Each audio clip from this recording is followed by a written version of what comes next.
जय शिव गोरख। प्रिय श्रोताओं, आप सुन रहे हैं स्कंद पुराण और आज आप सुनेंगे स्कंद पुराण का भाग 10 तथा माहेश्वर खंड का भाग 9। श्रोताओं, आपने पिछले भाग में सुना कि महाराज इंद्र ने अपने गुरु बृहस्पति का अपमान करके बहुत दुख पाया और वो भगवान विष्णु के पास पहुँचे तो भगवान विष्णु ने इंद्र से कहा कि जो जैसा कर्म करता है उसे वैसा ही फल प्राप्त होता है। अब इससे आगे की कथा इस भाग 10 में सुने। नारद जी के कहने पर कर्तव्य और अकर्तव्य का ज्ञान रखने वाले दैत्यराज बलि ने स्वयं भी अपनी बुद्धि से विचार किया तथा लोकपालों और देवताओं सहित इंद्र का बड़े सम्मान के साथ स्वागत सत्कार किया। उनके मन में विश्वास उत्पन्न करने के लिए अनेक प्रकार की सच्ची शपथ भी खाई। इंद्र ने भी राजा बलि को विश्वास दिलाने वाली शपथें खाई। उन्होंने शपथ खाकर राजा बलि के साथ सुतरलोक में ही निवास किया।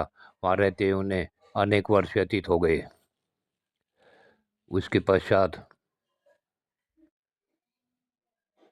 एक दिन हंसते हुए इंद्र ने बलि से कहा, वीरवर, हमारे हाथी घोड़े आदि नाना प्रकार के बहुत से रत्न जो इस समय तुम्हें प्राप्त होने योग्य हैं तत्काल ही समुद्र में गिर पड़े हैं। अतः हम लोगों को समुद्र से उन रत्नों का उद्धार करने के लिए बहुत शीघ्र प्रयत्न करना चाहिए। इंद्र के इस प्रकार प्रेरणा देने पर बलि ने शीघ्रतापूर्वक पूछा, वह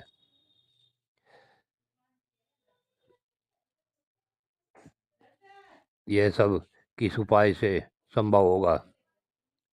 इसी समय मेघ के समान गंभीर स्वर में आकाशवाणी हुई, देवताओं और दैत्यों, तुम दोनों अक्षीर समुद्र का मंथन करो। इस कार्य में तुम्हारे बल की वृद्धि भी होगी, इसमें तनिक भी संदेह नहीं। मंदराचल को मथानी और वासुकीनाग को रस्सी बनाओ।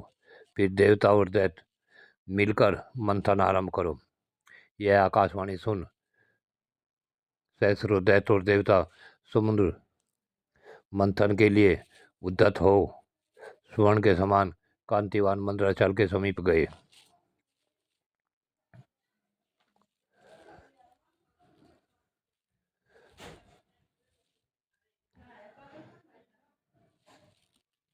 उस महान पर्वत को देखकर संपूर्ण देवताओं ने हाथ जोड़कर कहा, दूसरों का उपकार करने वाले महाशैल मंदराचल, इस समय हम सब देवता तुमसे कुछ निवेदन करने के लिए यहाँ आए हैं।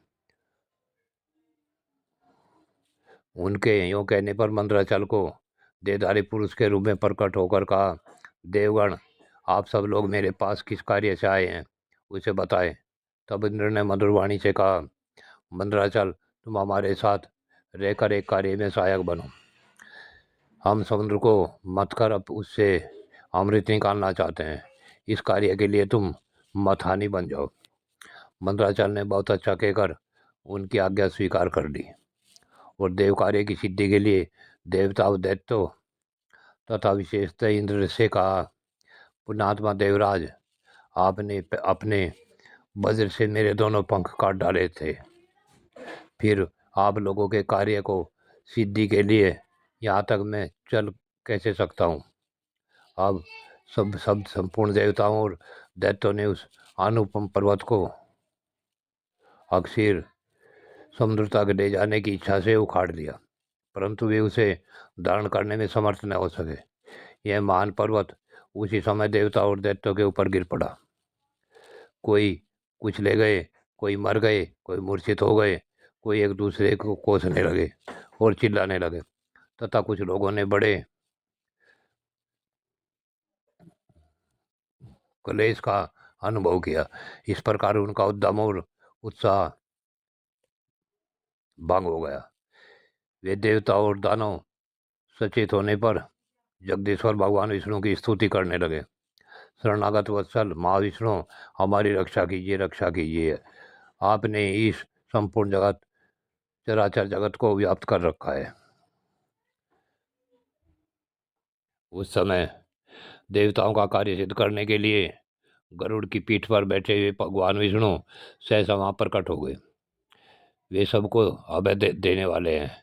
उन्होंने देवताओं और दैत्यों की ओर दृष्टिपात करके खेल खेल में उस महान पर्वत को उठाकर गरुड़ की पीठ पर रख दिया।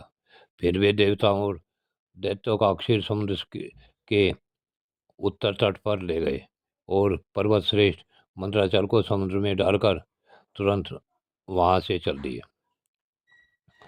तब सब देवता और दैत्यों को साथ लेकर वासुकी नाग के समीप गए और उनसे भी अपनी प्रार्थना स्वीकार कराई। इस प्रकार मंत्राचल को मथाने और वासुकी नाग को रस्सी बनाकर देवता और दैत्यों ने क्षीर सागर का मंथन आरंभ किया।